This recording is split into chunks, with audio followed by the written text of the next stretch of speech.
Hey guys, Zelonius here. Welcome to another video on the channel. In this video today, we are going to be looking at 5 top tips to help you get more wins and better results in Weekend League.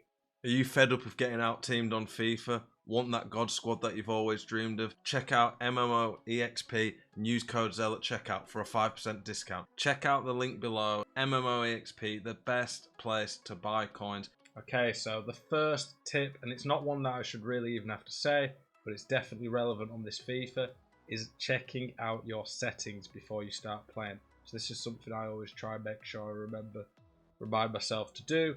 Basically, the settings seem to reset a lot this year. So they're like, for example, I have the competitive master switch on. Time finishing on, yeah. So these, other than the competitive master switch randomly turning off, are the same as what I want. But a lot of the time, the settings just seem to reset the shit. EA said they fixed it, but they didn't. So it's always worth checking every so often to make sure that your settings are in place. My settings look fine, but sometimes when you log on and reload the game, they might not be. And if you have the wrong settings, you can very easily go into a game, go a goal or two down before you realise, and end up losing a game that you normally wouldn't. I've even known people who've gone the whole weekend and they've had a few settings that they didn't realise have changed. They're like subtle things, but they do make a big difference in game. And from there, they've ended up losing games that they just never should have lost, and ended up costing them, and ended up meaning they had a much worse weekend league. So make sure your settings are fine, and EA haven't messed with them. That is number one, in my opinion. Number two, we're going to get to gameplay for the next ones after this, but number two is have your subs and game plan ready. This is what I've talked about plenty before, but I like to re-emphasise it, especially when it comes to Weekend League. Subs are not something that are that relevant outside of Weekend League for the most part. Almost as well, the more the year goes on, the less subs matter because players tend to get better stamina. But in Weekend League, where plenty of people are going to be going to extra time, subs matter a lot more. For subs, you want guys like Adama, Simon, players like that who've got a lot of pace off the bench. I use Bale as a centre mid super sub. For midfielders, you want really fast ones, but ideally, yeah, all your subs are going to be super fast. So when they come off the bench, they're going to be dominant. They're going to be able to score because they can get in behind. At the end of the game, people are going to be really tired. So if you bring in subs on that have got a lot of pace and people are struggling to keep up with them, it is going to give you some very easy goals. Now for the next three, we're going to work our way towards some more gameplay related ones. But for number two, subs, and then game plan. When I talk about game plan, I mean have different tactics out for every moment of the game. It's very, very important that you do this. You don't want to be going behind and then chasing the game using balance. You need to have more aggressive tactics. You want to have formation that you're comfortable seeing out a game. This honestly can make a big difference. A lot of people forget to do this. It baffles me how many people that I do coaching sessions with, and when I'm coaching them, they just stay in the same formation all game and don't change the tactic. They don't press. They're losing.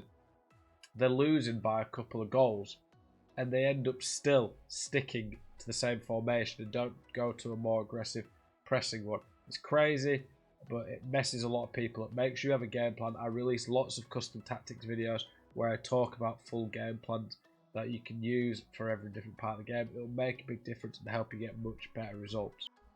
Okay, here we are going to be showing an example of some good attacking play but bad defending from a game that I scored in. This is something I see regularly in Weekend League, so there's kind of two tips in one here. So we're just going to watch this goal out. So you can see here, my opponent doesn't get rid of the ball quick enough. That's a pretty bad mistake in itself. I don't really know what they was doing there, but you can't mess around with the ball around your own defense. A lot of people do it, but it's definitely something you shouldn't do. But that's not the main thing we're looking for here. So here, in this bit here, there is no danger. Like, I can't go there or there because there's 3 men in the vicinity. So what I'm looking to do as Griezmann, I'm looking to get there, go there.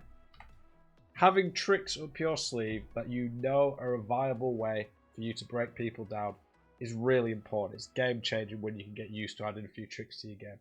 I've got skill move videos, dribbling tutorials where I talk about some of the specific tricks. But the trick I use to beat here, because it's very good at going backwards and setting up the angle, is the drag back. I use it. It's very quick and turns very well in the box and sets up an easy goal.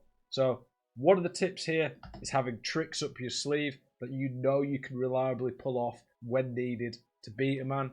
But then the other tip is not diving in. My opponent here, if I'm defending here, assuming I'm this man here, I know that my opponent can't really go there because these guys are just going to be able to cover him. So all I have to do is just hold L2 to jockey, stand my ground, and stop him going around here. Because if I get there, I can hit it near post. What does my opponent do? He dives in, it gives me too much space, and it leads to an easy goal. So for the attacker, use tricks. Have some ready that you can use in the box to catch your opponent out. Don't just spam them. Don't use the same trick over and over again unless it's working all the time against an opponent. But good players are not going to fall for the same stuff every time. But if you're a defender, don't dive in. Make yourself hard to beat. Don't give away easy goals. It's poor and a lot of people do it. Now, tip number 4 is an important one.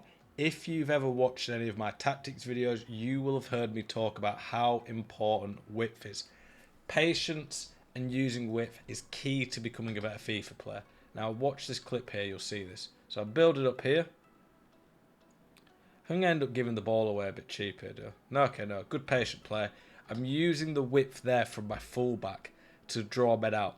What a lot of people end up doing is they kind of play a bit silly and they're like, oh, well, if I go out wide, the problem is that I can't score from there, crossing's pretty bad. But what happens is when you go out wide, it draws men out. He brings a man there. So you can see he's pulled this man out here. So now I have an extra man over. Here, I play a great pass because he's played him on side. And then a really nice tip that not enough people do is go for the extra pass there. A lot of people would shoot and the keeper will just smother it. And what could have been a guaranteed goal ends up being messed up. But here, I spot the extra pass. I play it across goal. And it ends up being a tap-in. The extra pass is an amazing way to score goals. So being patient, using width, that could be with lamb, ram, left mid, right mid, or fullbacks in certain formations. Use that and then be patient and use the extra pass when it opens up. All these will massively improve your attacking play and take your gameplay to another level and get you more wins in Weekend League. For this clip here, we are going to talk about the power of counter-attacking using through balls and pace on FIFA 23. If you do not counter-attack, use through balls, and use the pace of players in this game, you are doing something wrong. That is very much so the matter.